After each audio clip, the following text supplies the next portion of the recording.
el día de hoy vamos a seguir con Romanos 10, del 1 al 2. Romanos 10, del 1 al 2. Si la tienen, digan amén. Amén. Amén, digo amén, tengo Romanos 10. Obviamente, con la versión Reina Valera, que es con la que hemos estado trabajando. Con la que hemos estado nosotros haciendo las clases. Porque es la más conocida. A pesar que todo ya le tenga problemas, es la más conocida. Amén. Leemos en el nombre de nuestro Señor Jesucristo. El 1 y el 2. Dice así. Hermanos, ciertamente el anhelo de mi corazón y mi oración a Dios por Israel es para salvación. Porque yo les doy testimonio de que tienen celo de Dios, pero no conforme a ciencia. Ya, como dijimos al principio, nosotros hemos estado hablando sobre, más que un mito, una ideología que ha estado bien arraigada en la iglesia, que es la salvación de Israel. Con referencia al velo que supuestamente ellos tienen. Yo desde chico, yo siempre había creído eso, porque te lo enseñan en la iglesia conforme lo que dice la Biblia. Porque los libros, ¿cierto?, que más hablan de esto es Romanos 9 y Romanos 11. Nos hablan sobre cómo Dios supuestamente le da vuelta la espalda a Israel. Cómo Dios, ¿cierto?, a ellos ya supuestamente no los ve. Pero nosotros en Romanos 9 vimos de que Israel todavía sigue siendo pueblo de Dios y que Dios todavía sigue con ellos. Que ellos todavía pueden alcanzar salvación. Que ellos nunca tuvieron un velo. El velo que ellos tuvieron fue para entregar a Jesucristo.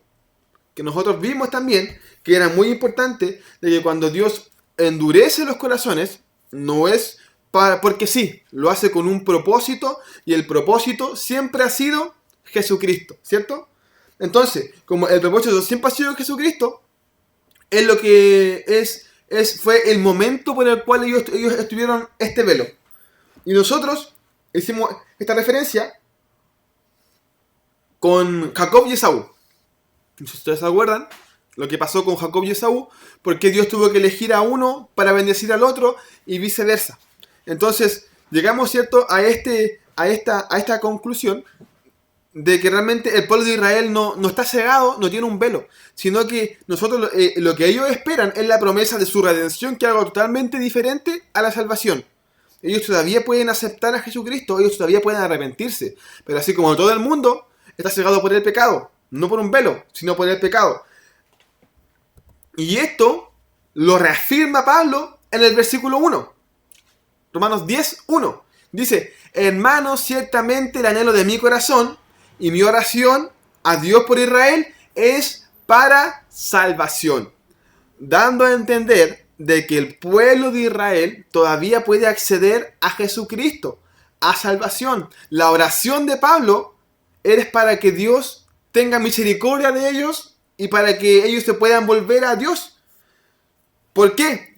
Porque Pablo él tenía conocimiento de estas cosas. Si él realmente hubiera sabido de que ellos tenían un velo, no sirve de nada, como dijimos anteriormente, pedir por alguien, orar por alguien que Dios ya lo tiene condenado. Cuando nunca fue así. Dios, ¿cierto?, cuando les tapó los ojos, fue solamente con el propósito de Jesucristo. Al igual que lo hizo con el faraón. Cuando Dios endureció el corazón de Faraón, fue para levantar al pueblo de Israel, a un pueblo que nadie conocía. Para eso lo hizo. Incluso no lo mató por eso. Él después murió por otra cosa, por su desobediencia, por su arrogancia. Porque eso ya era de él. Pero es lo que Pablo ya en el versículo 1 comienza a reafirmar lo que hemos visto nosotros en las clases pasadas. Que es de que el pueblo de Israel todavía puede acceder a salvación. Todavía puede ser salva. Todavía pueden refugiarse tras la peña, tras Jesucristo. Ellos lo único que tienen que hacer es clamar a Jesucristo. Pero obviamente, para eso, tienen que predicar y cosas, eso ya aparte. Pero es importante comprender de que Dios no le ha dado vuelta a la cara al pueblo de Israel. La espalda. Por eso, como dijimos al principio, Romanos 11 habla un poco de eso, pero no lo habla con esa intención de que Dios le dio la vuelta a espalda a ellos porque ya no nos va a usar más, sino es para que lo mismo como vimos con Esaú y Jacob, sino que es para que ellos tomen lo que Dios les dio a los gentiles, para que por medio de esto ellos sean salvos, por lo que les dio a los gentiles, no por la ley, porque ellos obviamente habían tomado la ley prácticamente como su Dios.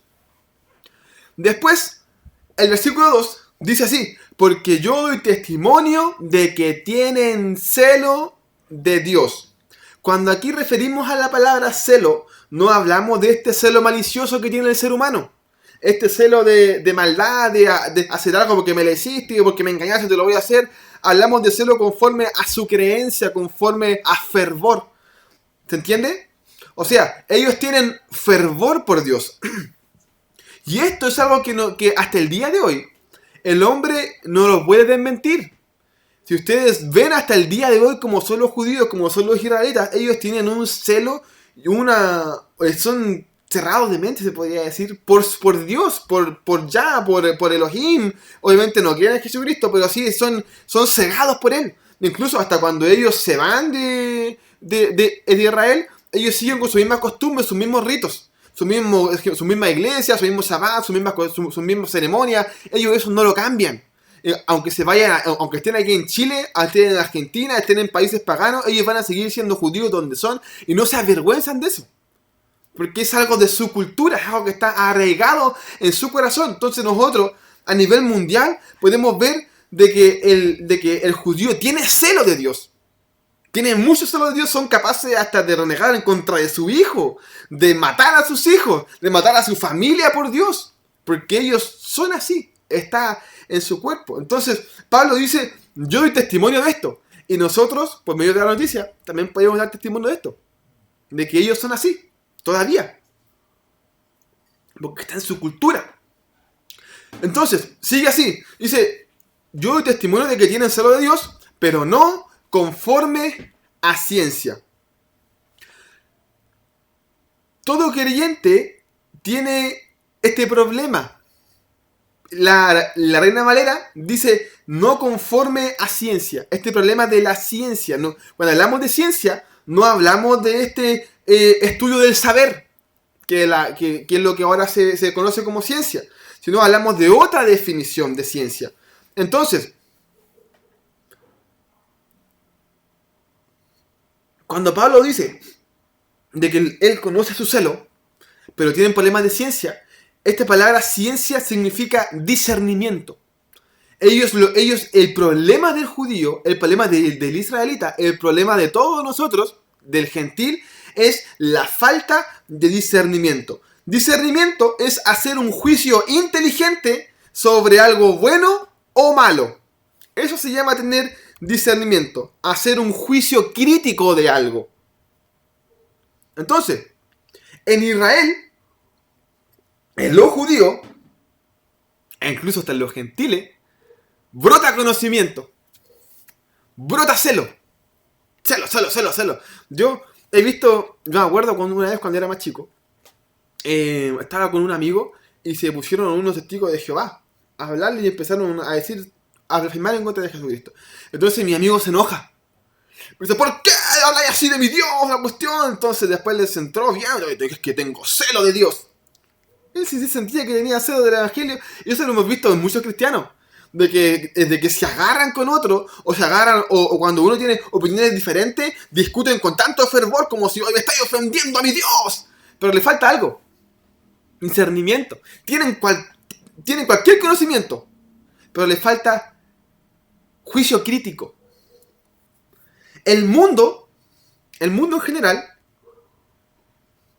cree, hasta ahora en los tiempos de hoy, cree que ya ha desarrollado un juicio crítico espectacular, ya más que el cristiano. Incluso hasta los cristianos mismos que se apartan de Dios, he conocido tanto en mi poco caminar cristiano, desgraciadamente he conocido muchos más jóvenes y adultos que se han apartado del evangelio, y cuando se apartan del evangelio dicen, ahora yo entiendo que a mí Dios me limitaba. Ahora entiendo de que Dios a mí me hacía mal. Ahora entiendo de que Dios no era tan así como la iglesia lo veía. Es diferente. O sea, de que ahora entiendo de que mi discernimiento es mejor que el tuyo. Porque tú estás en una iglesia, te estás congregando, te estáis haciendo esto, estáis dejando de hacer algunas cosas, ¿cierto? Cuando la iglesia, cuando el evangelio no es así, te falta discernimiento, te falta juicio crítico. El mundo jura de que tiene un excelente juicio crítico. Tan así, que he conocido muchas personas que dicen, ¿cierto?, de que nosotros los cristianos, que al sistema le conviene que nosotros seamos cristianos porque nos tiene como los pingüinos de Madagascar, bonitos y gorditos. Salvando así nomás. Entonces ellos dicen eso. Dicen de que al sistema le conviene que nosotros seamos así. Y por eso a nosotros nos falta juicio crítico, dicen ellos. Porque el cristiano tiende a no robar, a no mentir, a no irse en contra de las autoridades, porque sale en la Biblia. Entonces al sistema le conviene que nosotros seamos así. ¿O no? Es lo que dicen ellos. Entonces ellos al conocer la verdadera verdad, al conocer la verdadera iluminación del mundo, de la vida, ¿cierto? Ellos dicen, ¿sabes qué? A ti te falta juicio crítico. El problema de esto es que uno, para tener juicio crítico o tener discernimiento, tiene que tomar decisiones sin emociones, sin de forma emocional. Porque eso es cuando uno se llama ser crítico o tener un juicio. Nosotros, cuando vimos el tema de la justicia, vimos que para ser justo uno tiene que ser imparcial, ¿cierto? Y para el ser humano es difícil ser imparcial porque somos seres emocionales. Entonces, para tener un juicio crítico, nosotros debemos ser personas no sujetas a nuestras emociones. Y resulta que las personas que creen tener un juicio crítico mayor que el cristiano están donde están solamente porque están siguiendo cómo se siente su corazón.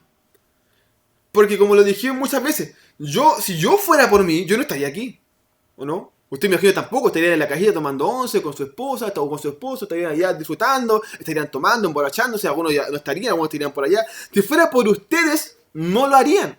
Porque si fuera mi juicio crítico santo o me guiara con base a mis emociones, ¿cierto? Yo no estaría en este lugar.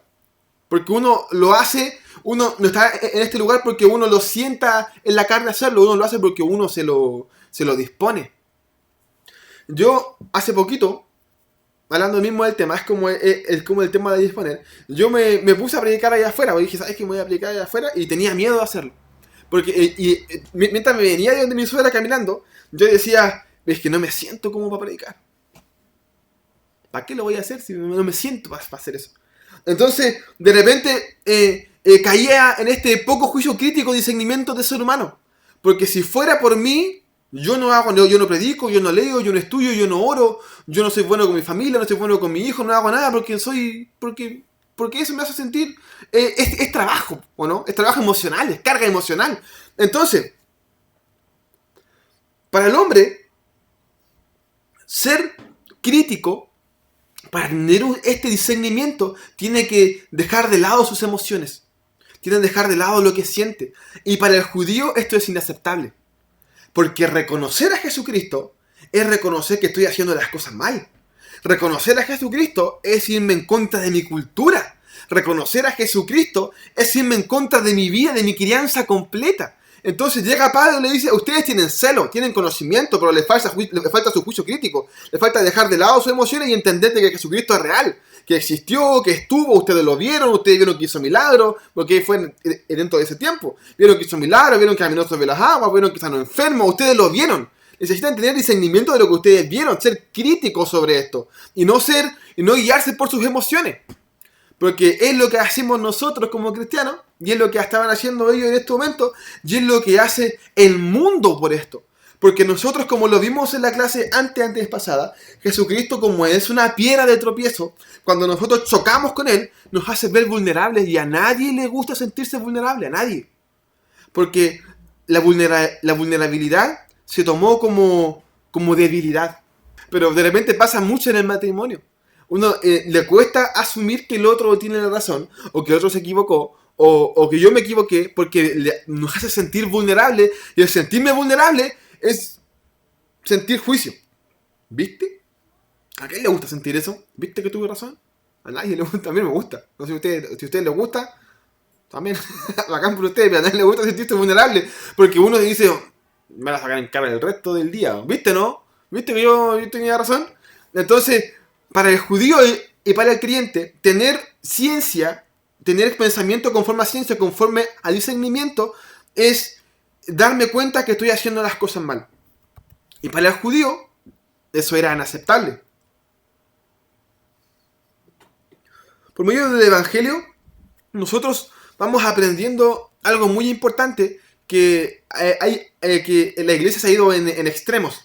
O están los muy emocionales, o están los cero emocionales, ¿o no? No hay alguien entre medio. No se puede, porque son así. Pero resulta de que nosotros hemos visto, y es bueno saber esto, que cuando uno tiene un juicio crítico sobre algo, significa de que tú no basta tu experiencia y no basta tu emoción. No basta eso. Basta tu tranquilidad de cómo tú vas a ver las cosas. No sé si alguno de ustedes juega ajedrez, pero cuando uno juega ajedrez, el que tiene más posibilidades de ganar es el que está viendo el partido. No lo que están jugando. Porque el que está viendo, como no está sintiendo ninguna emoción de tensión, de nada, ¿cierto? Puede ver a los dos contrincantes lo más bien. Mientras que el que está acá y el que está acá ve solo su tablero. Intenta ver al del otro lado. Intenta leer su movimiento, pero el nervio, la emoción, la mente traicionan. Pero el que no tiene, el que no está jugando, porque no es su juego, lo que menos tiene es nervio. Lo que menos tiene está tranquilo. Entonces, eso provoca de que pueda ver las jugadas con mayor facilidad. Entonces, en el Evangelio es exactamente lo mismo, que es lo que le dice Pablo a ellos y también a nosotros, de que es importante de repente dejar de lado todo este tipo emocional para decir, ¿qué estoy haciendo bien? ¿Qué estoy haciendo mal? Tengo celo de Dios y eso el Señor lo admite y dice, bien, tienes celo de mí, pero ahora te falta discernimiento, que es importantísimo. Porque con base a tu discernimiento te vas a dar cuenta de lo que estás haciendo bien y lo que estás haciendo mal. Entonces,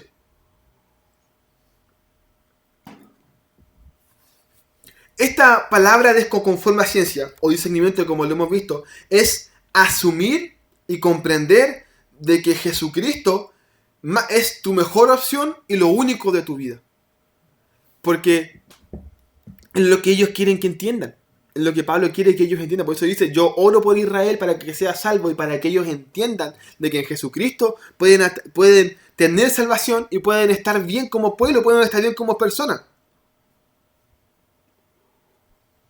Entonces, el mundo de ahora, que tiene un excelente juicio crítico, da a entender de que la única forma de yo sentirme bien, o yo sé que ustedes lo han escuchado un montón de veces, es más, no por ser un machista, pero eso se ve mucho ahora en el feminismo, con las mujeres, en el tema de estos tiempos, el sentirme bien conmigo mismo, que eso es lo que importa, ¿cierto? Si yo me siento bien conmigo mismo, tengo un excelente juicio crítico, porque no voy a dejar que nada de lo que esté aquí, que nada me haga daño. Cuando de repente a las personas le hacen daño la verdad, que es lo que vimos nosotros con la piedra de tropiezo, ¿cierto? Jesucristo, él viene a salvar claramente, pero Él también viene a hacer daño. No un daño de negativo, sino un daño a tu vanidad, a tu vanagloria, a tu matrimonio, a tu casa, porque te empieza a ti a decirte cómo tienes que comportarte, y eso es un daño para tu persona, para ti mismo. Entonces dice, y eso es a lo que se le llama tener un juicio crítico, porque nosotros tenemos que tener discernimiento de que Jesucristo vino a eso, a sacar mis ataduras, las personales, no a ver cómo trabaja el otro, sino a ver cómo trabaja en mí. Amén. Entonces, es importante para el cristiano y para la entidad, para el ser humano, comprender de que estar bien conmigo mismo me hace estar bien con las demás personas. Y la única forma que yo tengo de estar bien conmigo mismo es teniendo buen juicio crítico sobre mí mismo. Porque si yo tengo vanagloria, si yo soy vanidoso, si no tengo un buen juicio con base a mi persona, lo único que voy a traer van a ser problemas con las demás personas. Entonces la única forma de que tú sabes que estás bien contigo mismo es cuando las personas están bien contigo mismo. Cuando tu familia se alegra porque te ve, aunque la gente en este mundo piense mucho en el individualismo, de que yo estoy bien solo, estoy bien conmigo mismo, cuando eso es lo único que causa a estas fechas depresión. La mayoría de las personas que sufren depresión es porque piensan demasiado en sí mismos. En su yo, en su malestar, en su persona, se enfocan tanto en su mente pensando en sí mismo que creen que todo el mundo está en contra de ellos. Y es lo que Dios dice, mira, primero vete tú como persona. Ten discernimiento de tu persona. Y después de lo otro. Ahora, vamos al versículo 3 y 4.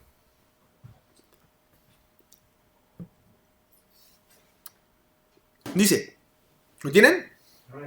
Dice, porque ignorando la justicia de Dios y procurando establecer la suya propia, no se han sujetado a la justicia de Dios, porque el fin de la ley es Cristo para justicia a todo aquel que cree. Volviendo al contexto, porque nos fuimos un poco del tema para comprender lo que significa juicio crítico, con referencia al discernimiento, Pablo les explica aquí el por qué. El por qué ellos tienen problemas de discernimiento. En el versículo 3 dice, ellos tienen problemas, dice que tienen celo, obviamente. El 2, ellos tienen celo de Dios, pero le falta ciencia, le falta el juicio crítico. ¿Por qué? Dice, porque ignorando la justicia de Dios y procurando establecer la suya propia, no se han sujetado a la justicia de Dios. O sea, su falta de ciencia, su falta de pensamiento, su falta de entendimiento, su falta de amor a Dios, su falta grave, la que Dios tenía en contra de ellos, era porque ellos estaban guiando por ellos mismos. No estaban permitiendo que el Espíritu Santo obrara en ellos, sino ellos solamente querían guiarse por ellos mismos. Por su ciencia, por su cultura, por su forma de ser, por su perspectiva, por ellos mismos. Ellos querían guiarse. El judío, incluso hasta el día de hoy, nosotros mismos, cuando caemos en esta falta de ciencia, caemos porque nosotros solamente procuramos seguir nuestro propio caminar.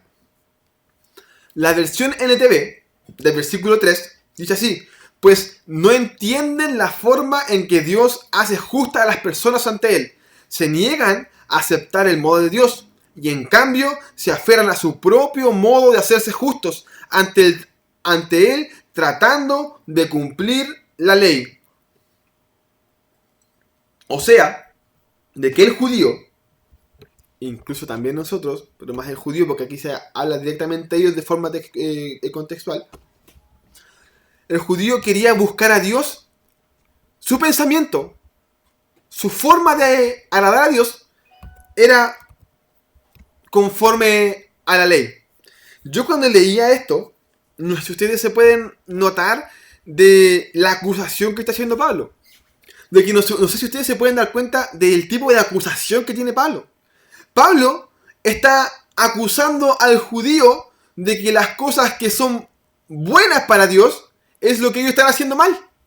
Porque él los está acusando de que ellos están guiando con base a sus pensamientos y su pensamiento era cumplir la ley. O sea, su pensamiento era hacer lo que a Dios le agrada.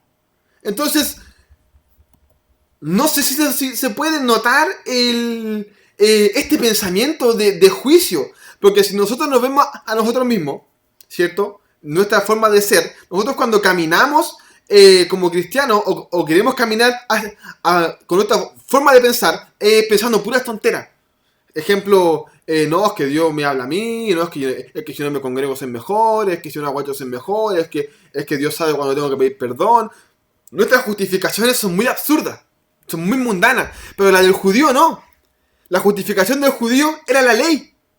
O sea, de que Pablo les está diciendo de que lo que ellos están haciendo mal es lo que Dios les mandó desde un principio. Es como, por ejemplo, es como si... ¿qué pasó? Es como si yo, o ustedes imagínense que ustedes están viviendo en la casa de su papá. Me imagino que ya están viviendo en la casa de su papá, ¿cierto?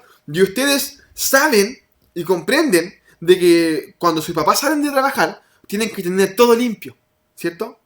O se levantan, hacen su camita, hacen el desayuno, lavan todo, dejan todo trapeadito, le lavan las sábanas a los papás, les sacuden el polvo, le aspiran todo, le limpian las ventanas, pero cuando ellos lleguen, se sientan bien, ¿cierto?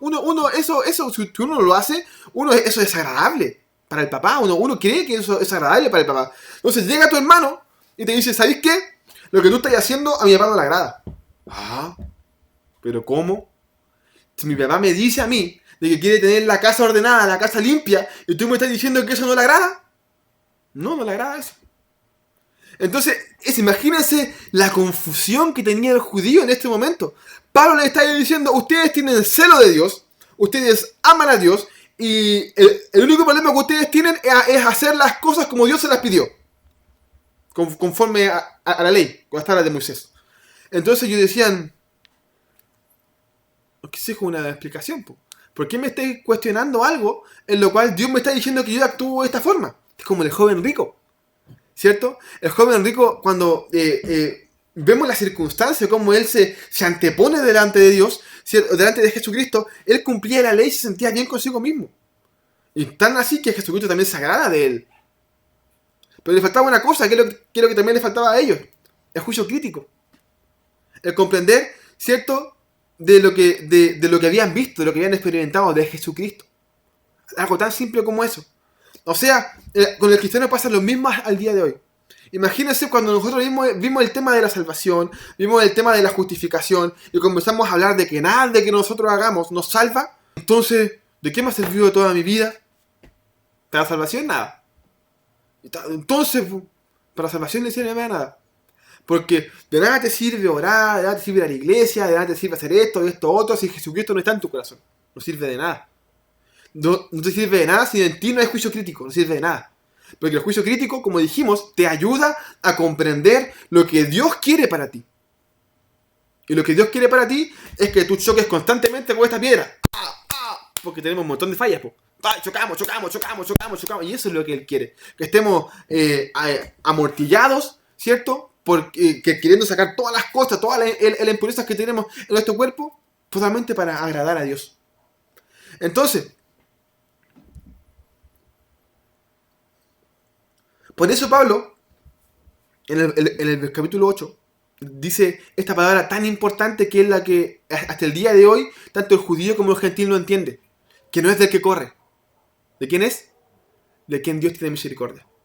No es del que hace las cosas bien. Es del que Dios quien quiere tener misericordia. No es del que se congrega, no es del que hace esto, sino es el que tiene a Jesucristo en su corazón. Y es Jesucristo quien te lleva a hacer la ley.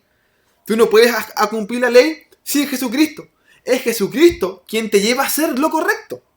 Y es lo que también Pablo más adelante le habla a los galenses por lo mismo. Ustedes quieren cumplir la ley con sus fuerzas y no pueden. Ustedes quieren hacer las cosas bien por sus fuerzas y no pueden. Ustedes quieren congregarse, quieren orar, quieren hacer las cosas como corresponden, pero no pueden si Cristo no está. Porque si Cristo no está, eso se llama sucedáneo de santidad.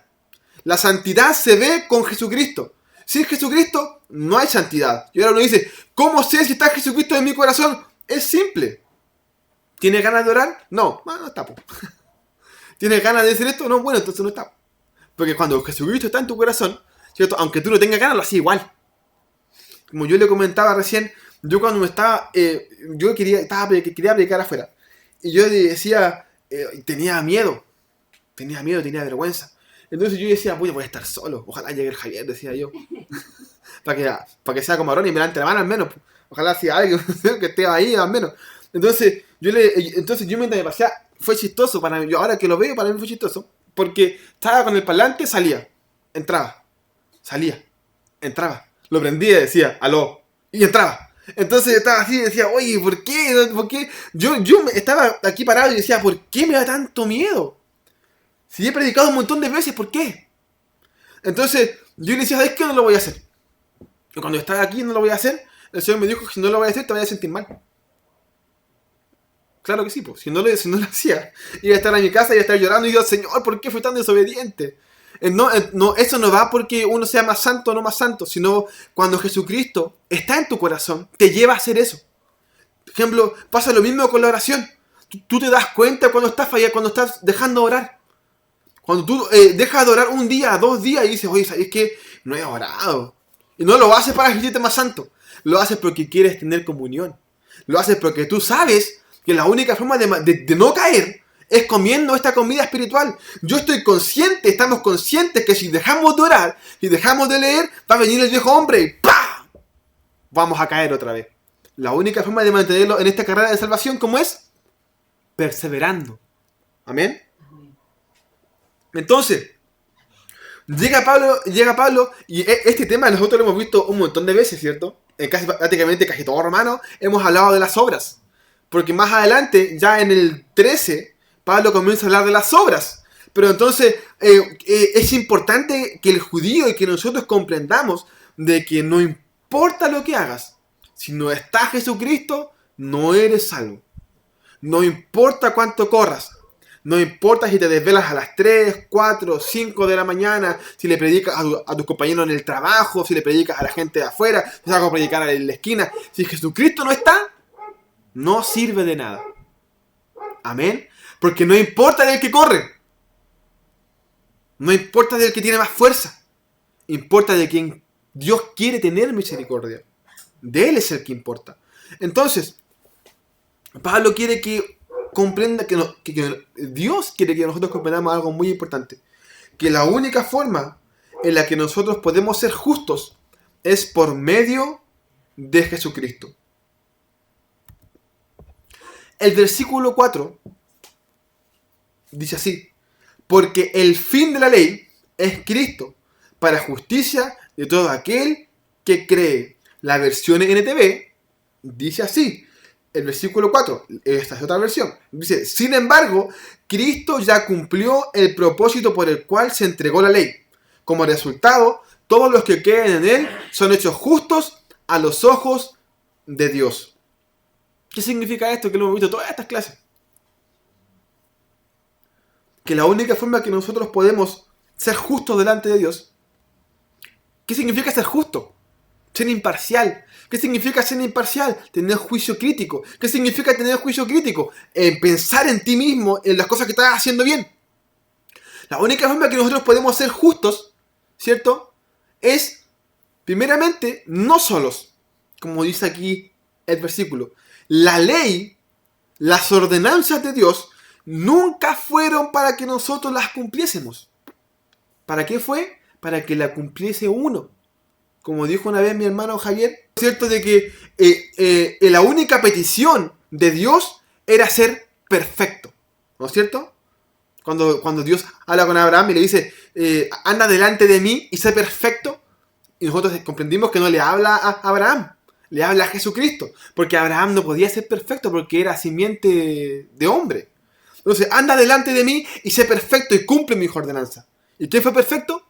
Jesucristo. ¿Quién cumple las ordenanzas? Jesucristo. Entonces, por medio de Él, de este pacto de Jesucristo, porque ese pacto que Dios hace con Abraham, por medio de este hombre perfecto, iban a ser benditas todas las naciones. Que es lo que vimos en Romanos 4. Entonces, por medio de Jesucristo, cuando Él cumple este pacto perfecto, nosotros ahora, recién, podemos llegar a ser justos. Podemos llegar a tener juicio crítico. Podemos comenzar a hacer las cosas como corresponden. Me llama la atención un pensamiento en el cual el hombre todavía no sale de ahí. Que lo hemos visto nosotros un montón de veces. Hay una pregunta, unas cosas que uno tiene que hablar. ¿Qué es el pecado? Entonces, dice que hay muchas cosas que son pecados en la Biblia. Pero nosotros hemos visto, con base en las clases, con base en lo que dicen los profetas, los apóstoles, de que pecar es solamente transgredir lo que Dios estableció en nuestros corazones. Esta ley perfecta que está aquí en el corazón de uno. ¿Cierto? Eso es pecar. Después vamos a ver un poquito más adelante de Romanos, de que así como la ley de Moisés tiene su estatuto, la ley espiritual también tiene su estatuto. Dice de que toda cosa que a ti te haga sentir que está mal, para ti, es pecado. Pero para ti. No para el otro, para ti. Aparte del pecado moral, hay cosas que son personales, ¿cierto? Entonces, pero eso no se puede describir en una hoja, porque son cosas personales. Pero entonces, no, es que la Biblia dice que muchas cosas son pecados. Sí, pero todo lo que está ligado al pecado, lo que dice la Biblia, está ligado a la ley mandamentaria. Que es lo que dice Juan, que es lo que dice también Pablo aquí en Romanos 3. Dice de que incumplir la ley de Moisés, incumplir lo que Dios puso en tu corazón, eso es pecado. Nada más que eso.